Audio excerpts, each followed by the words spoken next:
Merci Lucia. À Sophia. Voilà. Alors. Moi j'ai pas le droit. Clac. Ah, parfait.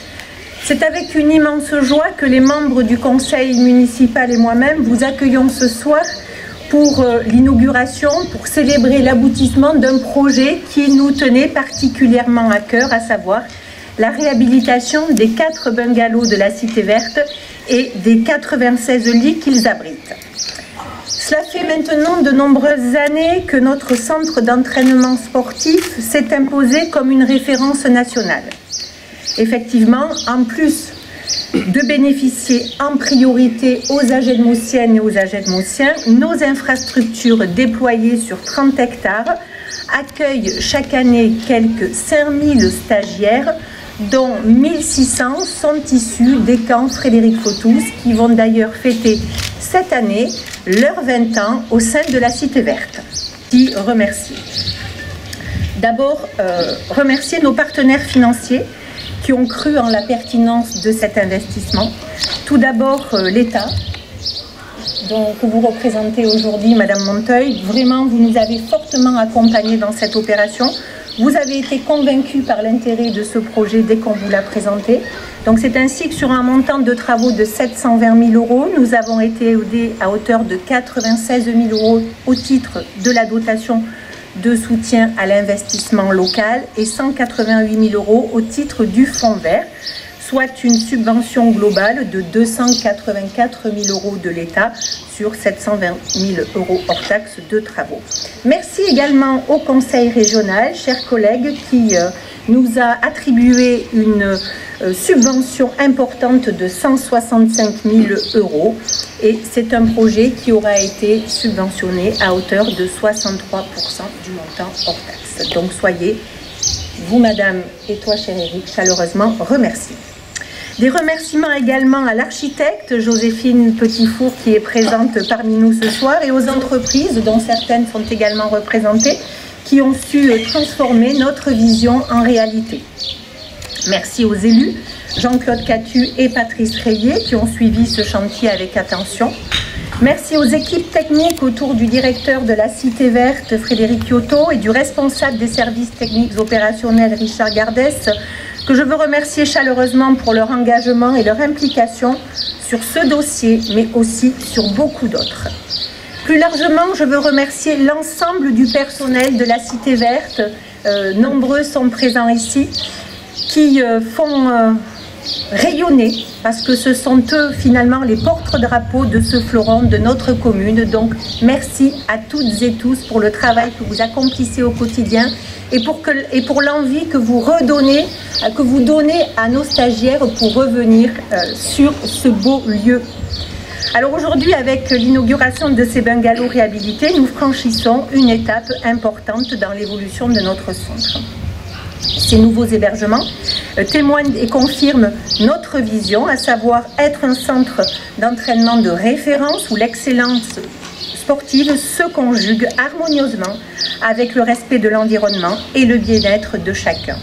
Et s'agissant de cette dimension environnementale, eh bien, elle est une caractéristique majeure de ce site.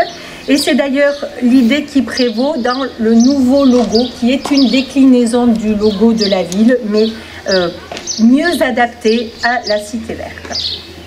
Je conclurai en disant que la Cité Verte est belle, elle est notre fleuron, elle fait rayonner notre ville et nous avons encore pour elle de nombreux projets. Je vous remercie.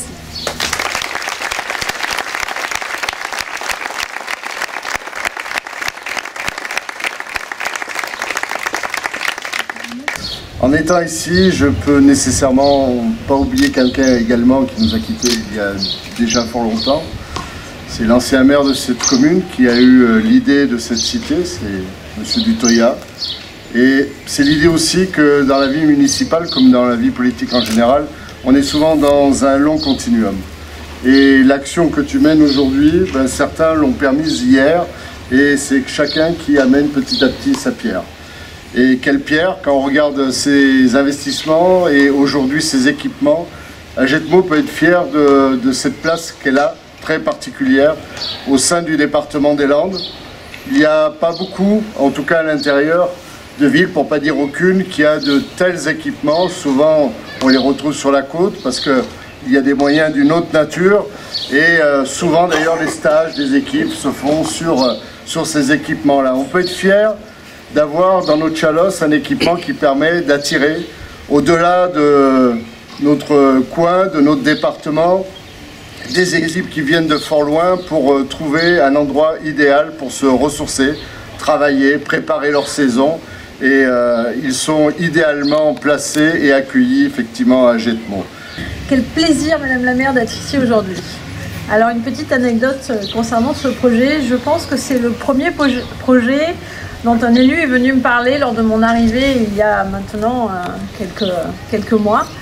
Et vous avez évidemment touché une corde sensible parce qu'une cité sportive, pour une ancienne sportive qui a fait un certain nombre de lieux de stage dans des hébergements effectivement avec des lits plutôt de 70 cm sur 1,60 m, avec des conditions de douche, bien sûr des douches froides et souvent des chips plutôt que des pâtes pour avoir des sucres lents.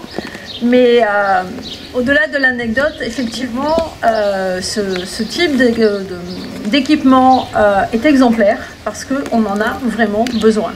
Effectivement, la sous-préfète que vous êtes venue voir a été totalement conquise. Après, effectivement, il reste à voir la qualité du projet.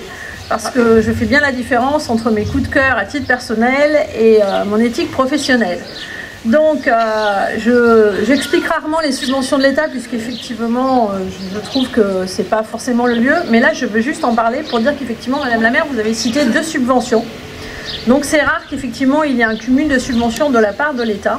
Mais en fait, c'est aussi pour souligner la qualité du projet qui a été présenté. Il y a effectivement eu une enveloppe de fonds verts, qui est un fonds qui n'est pas si facile que ça à obtenir, puisqu'en fait, il dénote toute la qualité du projet concernant la transition écologique. Et je pense qu'il faut vraiment le souligner.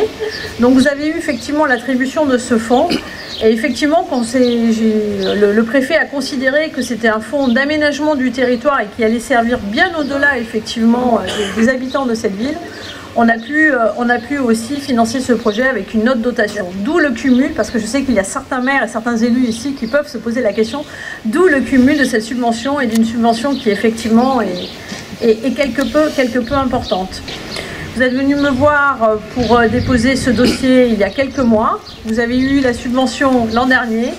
Et cette année, la même sous-préfète a la chance et le plaisir de pouvoir l'inaugurer. Et dans une carrière de sous-préfet, c'est très rare parce que souvent on nous présente beaucoup de dossiers, mais on est rarement là pour le ruban. Ou alors on est là pour le ruban, mais c'est nos prédécesseurs qui ont fait tout le travail avant.